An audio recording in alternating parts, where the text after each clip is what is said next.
إن الحمد لله نحمده ونستعينه ونستغفره ونستهديه ونتوب إليه ونعوذ بالله من شرور أنفسنا ومن سيئات أعمالنا. من يهده الله فهو المهتدي ومن يضلله فلن تجد له وليا مرشدا.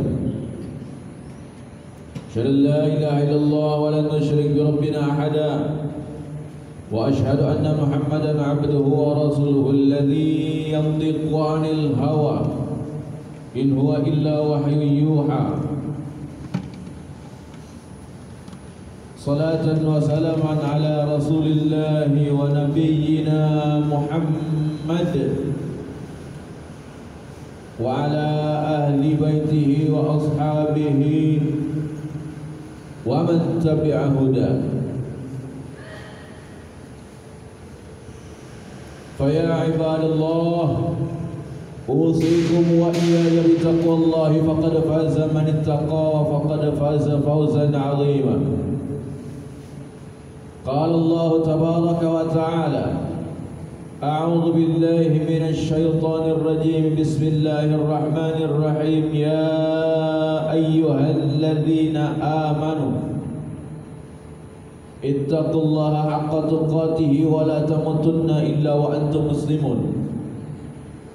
وقال هو أيضا: بسم الله الرحمن الرحيم. يا أيها الناس اتقوا ربكم الذي خلقكم من نفس واحدة وخلق منها زوجها وبث منهما رجالا كثيرا ونساء واتقوا الله الذي تساءلون به والأرحام إن الله كان عليكم رقيبا. وقال النبي ورسول الله صلى الله عليه وسلم: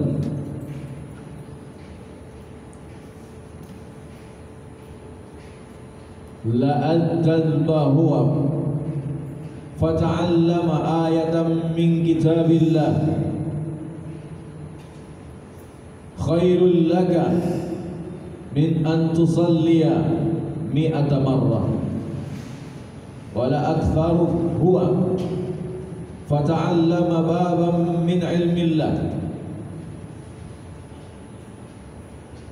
قائما به أو لم يعمل خير لك من أن تصلي 1000 ركعة. سمعنا وأطعنا غفرانك ربنا وإليك المصير. صدق الله العلي العظيم وصدق رسول النبي الكريم ونحن على ذلك من الشاهدين والشاكرين والحمد لله رب العالمين. وبعد. Tuan-tuan yang mulia, pada kesempatan kali ini tentunya khatib mengajak di awal, sejak awal tadi, gambaran dari puji syukur kehadiran Allah Azza wa Jalla atas segala limpahan nikmatnya, wabil khusus nikmat iman dan Islam yang mudah-mudahan senantiasa tersemat dalam dada, bersemayam dalam jiwa, menemani kita dalam segenap gerak langkah sampai kita menghadap Allah kelak. Salawat serta salam marilah sama-sama kita sajikan kepada Rasulullah Muhammad sallallahu alaihi wasallam, keluarganya, sahabatnya. Allahumma salli ala Muhammad wa ala alihi washabihi ajma'in. Dan kepada segenap hamba-hamba Allah, mudah-mudahan termasuk kita di dalamnya, mendapatkan fadilah dari salawat salam tersebut sehingga kita diakui sebagai umat Rasulullah sallallahu alaihi wasallam dan juga hamba Allah Subhanahu wa taala tentunya. Seluruh amal ibadah kita lurus berada dalam jalan beliau Rasulullah sallallahu alaihi wasallam dalam mengabdikan diri kepada Allah Subhanahu wa taala agar diterima. Amin ya rabbal alamin. Tingkatkan takwa kita kepada Allah, karena hanya dengan modal itulah kita akan mendapatkan rahmat Allah. Sekarang sudah nisfu Sya'ban, pertengahan Sya'ban. Sebentar lagi kita akan masuk Ramadan. Harapan dari Ramadan itu juga ujung-ujungnya adalah menjadi orang-orang yang bertakwa. La'allakum tattaqun. Orang-orang yang bertakwa itu adalah orang-orang yang mendapatkan rahmat di sisi Allah Subhanahu wa taala.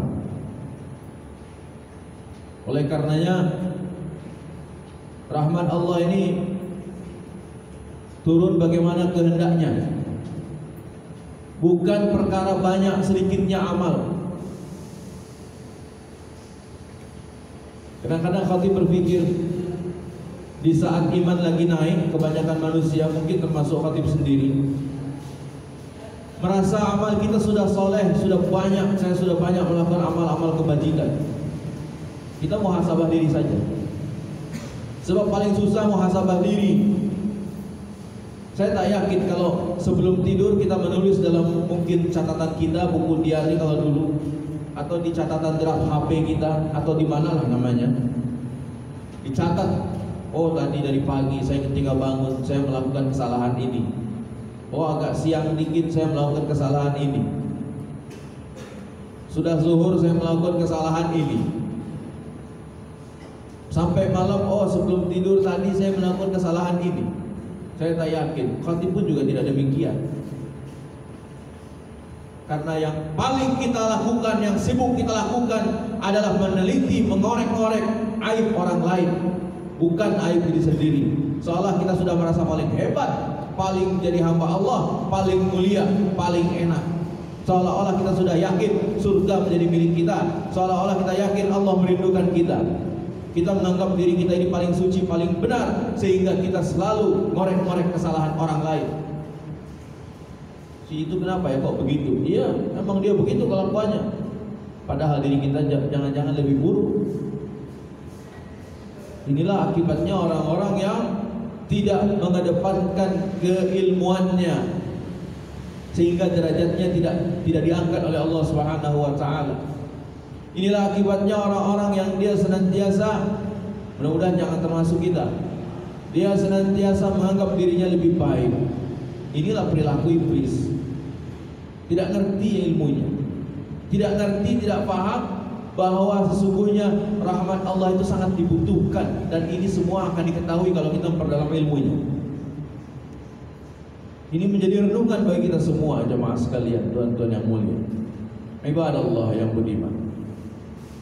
Sudahkah kita muhasabahi diri kita? Sedangkan menurut riwayat, tiap hari Senin dan Kamis itu penyetoran amal. Di bulan Sya'ban ini katanya menurut riwayat pun penyetoran amal. Apa yang kita setorkan amal kita? Apakah sibuk kita menyetorkan amal orang lain yang kita korek-korek? Dalam Al-Quran dilarang kita wala tajassasu, jangan kau mata-matai kesalahan orang lain. Jangan mau tahu kesalahan orang lain kecuali penegak hukum. Kalau merasa bukan penegak hukum, merasa tidak punya kewenangan, diam. Ini penyakit buat kita semua. Sengaja khatib tegas, agak keras untuk masalah ini, agak tegas untuk masalah ini, karena memang penyakit kita, sehingga ilmu susah masuk. Ilmu tidak mudah masuk, enggan masuk. Karena kebanyakan maksiat kita ini, ilmu enggan masuk. Kita susah hafal barangkali dalam sesuatu ilmu. Kenapa? Kebanyakan maksiat, jemaah sekalian, tuan-tuan yang mulia. Barangkali tuan-tuan yang memiliki mata penglihatan, selepas mata memandang, kata orang, peluang berbuat dosa itu banyak, lebih banyak. Bagai kilatan petir, mudah menyambar. Mudah mau melihat-lihat apapun di sini. Apalagi ada pegawai Transmart, ada juga yang belanja di sini. Mudah mau lihat apapun. Kalau tidak pandai mengendalikan mata, masya Allah, tidak pandai ghadul basar, menundukkan pandangan, mudah untuk mendapatkan maksiat. Kalau orang seperti saya tunanetra ini, bisa juga berdosa dari telinga, bisa. Tapi kan harus kedengaran dulu. Ibarat kata, mohon maaf, orang telanjang di depan saya tidak akan tahu kalau dia tidak bersuara. Saya lagi berpakaian seksi ini, tidak akan tahu saya kalau dia nggak ngomong. Harus bersuara dulu. Tapi kalau orang yang melihat itu cepat sekali, maka menurut riwayat, api neraka itu datang dari mata dulu, yang menyambar mata. Saya bukan menakut-nakuti, tapi memang dalil berkata demikian. Saya juga bukan merasa orang suci, karena saya juga orang kotor. Tapi kita belajar di sini sama-sama bahwa begitu peluang dosa itu begitu besar. Maka jangan sibuk kita melihat atau mendengar aib orang lain. Teliti aja aib diri sendiri. Ya Allah, saya begini. Ya Allah, saya begitu. Ya Allah, kata-kata saya belum benar. Ya Allah, saya masih sering menjelekkan orang lain. Ya Allah, saya masih menyakiti hati orang lain. Ya Allah, saya masih suka bohong. Ya Allah, itu yang harus jadi perdalam. Diingat-ingat. Karena perlu kita ingat juga bahwa kita masuk surga nanti insyaallah, amin, itu adalah atas dasar kehendak rahmat Allah. Kalau Allah tidak menghendaki, tidak akan masuk walaupun kita banyak ibadah. Memang kita berbuat ibadah ini untuk mengabdikan diri kepada Allah, tapi belum tentu Allah senang dengan pola ibadah kita. Siapa yang berani menjamin kalau Allah menjadi senang dengan pola ibadah kita? Tidak bisa, tidak ada jaminan. Jangan-jangan ibadah kita riya, sum'ah. Maka dengan pahala yang sedikit, dengan pahala yang mungkin, dengan nilai ibadah mungkin cuma sedikit, tapi kalau Allah berhak mendatangkan, mau mendatangkan, berkenan mendatangkan rahmatnya, masuk surga kita, dirindukan oleh Allah kita. Bahkan puncak kenikmatan itu adalah bertemu dengan Allah, menatap wajah Allah, kita akan sampai. Makanya khatib sebagai tunanetra cuma punya cita-cita satu, saya ingin menatap wajah Allah. Ingin menatap wajah Allah, seraya berdoa, Allahumma inni as'aluka ladzatan nazar liwajhikal karim. Ya Allah, sungguhnya hamba memohon kepadamu kelezatan menatap wajahmu yang maha mulia. Saya tidak ingin melihat, karena dalam keadaan tunanetra saja banyak dosa, apalagi melihat. Sudah waktunya jemaah sekalian kita perbaiki amal-amal kita. Sudah waktunya kita perbanyak amal-amal kita. Kata infak yang jumlahnya masih ratusan ribu, sebetulnya bisa ditingkatkan lebih besar lagi. Kenapa untuk kebutuhan kita kok kita bela-belain, menguat-nguatkan, tahan keluar jutaan rupiah. Tapi untuk infak sedekah kok susah kita melakukannya. Kenapa? Memang kita tidak menguatkan ilmu. Kalaupun kita mungkin tidak perhatian sama ilmu kalaupun kita belajar, kita susah masuknya. Saya seringkali saat ini saya aktif di beberapa mushola dan masjid. Ternyata sering saya temukan orang-orang mushola dan masjid itu suka yasinan, suka baca Al-Quran, yasin terutama, tapi ternyata mereka baca huruf Latin. Sudah setua ini, kasarnya sudah bangkotan, 2 bangka, belum bisa baca Al-Quran. Ilmu tidak dikedepankan. Ya, karena sibuk dengan dunia, sibuk dengan urusan orang lain, tidak sibuk dengan urusan sendiri. Maka sebuah hadis yang saya sampaikan di awal tadi, ini untuk mendatangkan rahmat Allah ya. Qala Rasulullah SAW, telah bersabda Rasulullah SAW, la al-tadbahua fata'allama ayatan min kitabillah. Orang pagi-pagi itu misalnya ada yang pergi berangkat untuk belajar satu ayat dari kitabullah, belajar bismillahirrahmanirrahim saja, atau belajar alhamdulillahirabbil alamin saja, belajar qul huwallahu ahad saja, belajar qul a'udzu birabbil falaq saja misalnya, baik itu mulai dari tahsin atau yang baru belajar iqra, kemudian tahsin perbaikan bacaan, tahfidz hafalannya, tafsir pemaknaannya, itu khairul laka min an tusalliya mi'ata marrah, lebih baik daripada kamu melaksanakan salat sunnah semalam 100 rakaat. Berarti amalan untuk belajar ilmu kitab Allah satu ayat saja nilainya lebih tinggi dari 100 rakaat salat sunnah. Apalagi zikir dari salat saja yang lebih tinggi ya, yang langsung kelihatan lebih tinggi dari zikir. Karena orang kan dilihat dari sholatnya, keislaman seorang itu dilihat dari sholatnya, bukan hanya sekedar zikir, bukan hanya sekedar eling. Dari sholatnya itu kalah sama mengaji Al-Quran, belajar Al-Quran. Kemudian hadis ini dilanjutkan lagi, wal aktsaru huwa fata'allama baban min ilmillah. Dan ada orang yang belajar satu bab ilmu tentang sholat, tentang zakat, tentang misalnya haji, tentang bab-bab pernikahan, itu khairul laka, lebih baik dari kamu semua yang melaksanakan min antusalliya alfa rak'atin, lebih baik daripada kamu melaksanakan salat sunnah 1000 rakaat. Bayangkan, sengaja khatib mengemukakan hal ini, keutamaan menuntut ilmu ini, supaya kita lebih dalam mengkaji keilmuan. Ingat kemaksiatan di mana-mana, ingat musibah di mana-mana, karena kita tidak berusaha untuk belajar ilmu-ilmu keislaman. Makanya kami tadi dijelaskan di awal oleh pengatur waktu penata acara, kami mengelola TPA, Taman Pendidikan Al-Quran Istimewa Tunanetra, ingin mencetak generasi tunanetra, yang generasi muda tunanetra yang Qurani, yang hafil Quran, bukan hanya sekedar hafil, tapi mampu memaknai Al-Quran. Susah payah kami Pak belajar Al-Quran Pak, susah payah, repot. Orangnya juga datang dari jauh-jauh, ada yang dari Mariana, ada yang dari Pelaju, ada yang dari Jakabaring dan sebagainya.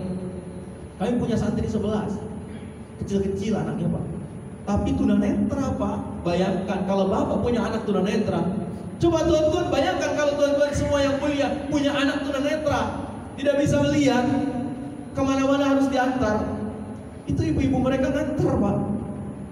Maka kami tidak berani pungut bayaran, dan kami ya berani-beranikan diri lah untuk mengetuk hati jamaah sekalian.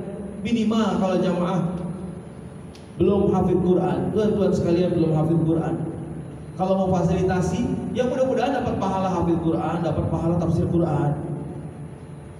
Kalau fasilitasi kami, maka kami bikin rekening khusus. Bagi yang perlu bisa menghubungi saya, rekening TPAIT, Taman Pendidikan Al-Quran Istimewa Tunanetra. Mudah-mudahan Allah bukakan pintu hati tuan-tuan semua, lebih tajam menatap diri pribadi, lebih tajam menatap amal, lebih tajam membuka diri untuk belajar ilmu-ilmu keislaman, lebih tajam lagi. Barakallahu li wa lakum bil Qur'anil azim, wa nafa'ani wa iyyakum bima fihi minal ayati wa dzikril hakim. Taqabbal minni wa minkum tilawatahu innahu huwas samiul alim. Allahumma salli ala sayyidina Muhammad wa ala ali sayyidina Muhammad.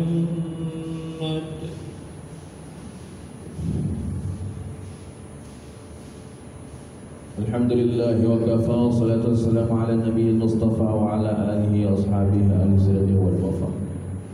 Asyhadu an la ilaha illallah wa asyhadu anna Muhammadar Rasulullah. Allahumma salli ala Muhammad wa ala ali Muhammad kama shallaita ala ali Ibrahim innaka Hamidum Majid. Allahumma barik ala Muhammad wa ala ali Muhammad kama barakta ala ali Ibrahim innaka Hamidum Majid. Assalamu alayka ya Rasulullah. Ittaqullaha wal tanzur nafsun ma qaddamat lighad, wattaqullaha innallaha khabirun bima ta'malun. Wa ba'd. Jemaah tuan-tuan sekalian yang sangat saya hormati dan yang semoga Allah muliakan. Satu dalil penutup, tidak panjang penjelasan, tentang keutamaan menuntut ilmu ini bersumber dari hadis yang diriwayatkan oleh Ibnu Majah rahimahullah ta'ala dalam baik itu kitab sunannya maupun juga dalam kitab-kitab lain, yang bersumber dari Abdullah bin Amr ibn al-As radhiyallahu anhu. Kharaja Rasulullah sallallahu alaihi wasallam, keluar Rasulullah sallallahu alaihi wasallam dari rumahnya. Suatu ketika beliau keluar dari rumahnya dzata yaumin, di dalam satu hari, min ba'di hujrihi, meninggalkan salah satu rumah beliau atau kamar beliau, dari kamar istrinya tentunya. Beliau melanjutkan sabdanya, fadakhalal masjid, lalu kemudian beliau menuju masjid. Idza huwa bi halaqatain, maka beliau menemukan dua kelompok pengajian. Ihdahuma yaqra'una al-Qur'an wa yad'u Allah Ta'ala. Yang kelompok pertama itu membaca Al-Quran dan berdoa kepada Allah Tabaraka wa Ta'ala. Kelompok yang kedua, wal ukhra yata'allamuna wa yu'allimun. Mempelajari dan belajar, mengajarkan, membimbing ilmu-ilmu tentang keislaman. Faqala Nabi sallallahu alaihi wasallam kullun ala khair. Semua kelompok itu berada dalam kebaikan. Haula'i, baik itu yang mereka yang baca Quran dan berdoa maupun yang belajar lalu kemudian ditutup dengan doa. Namun resikonya kelompok yang pertama yang hanya baca Quran dengan berdoa, fa insya'a a'tahum wa insya'a man'ahum. Kalau Allah menghendaki akan dikabulkan doanya, maka akan dikabulkan. Tapi kalau tidak, maka tidak akan dikabulkan. Nah, kemudian kelompok yang kedua, wa yata'allamun wa yu'allimun wa yata'allamun. Itu belajar dan mengajar Al-Quran dan ilmu-ilmu keislaman lainnya. Wa innama bu'ithtu mu'alliman. Lalu Rasulullah bersabda, aku diutus ke muka bumi ini untuk menjadi mu'allim, pengajar, pembimbing. Dan aku diutus sesungguhnya untuk menjadi mu'allim, sekali lagi, pengajar. Fajalah sama'ahu, maka Rasulullah SAW duduk lebih dulu bersama kelompok yang belajar ilmu-ilmu keislaman. Berarti potensi dikabulkan doanya itu dikabulkan. Maka di akhir khutbah kedua ini khatib mengajak pada kita semua, niati duduk di sini di lapangan atau di basement Transmart ini. Ayo niati untuk selain mendengarkan khutbah juga thalabul ilmi. Rubah niat dari rumah yang sekedar hanya salat Jumat. Dan ketika pulang ke tempat masing-masing, ayo semangat untuk thalabul ilmi. Kalau lebih mohon banyak-banyak dimaafkan. Semoga ada guna manfaatnya. Innallaha wa malaikatahu yusalluna 'alan nabi ya ayyuhalladzina amanu sallu 'alaihi wa sallimu taslima. Subhanallahi walhamdulillah wa la ilaha illallah wallahu akbar wa la haula wa la quwwata illa billah. Allahumma salli wa sallim wa barik ala hadzal nabiyil karim habibana wa nabiyyana wa karimana maulana Muhammadin salatan wa salaman ala asyrafil anbiya'i wal mursalin.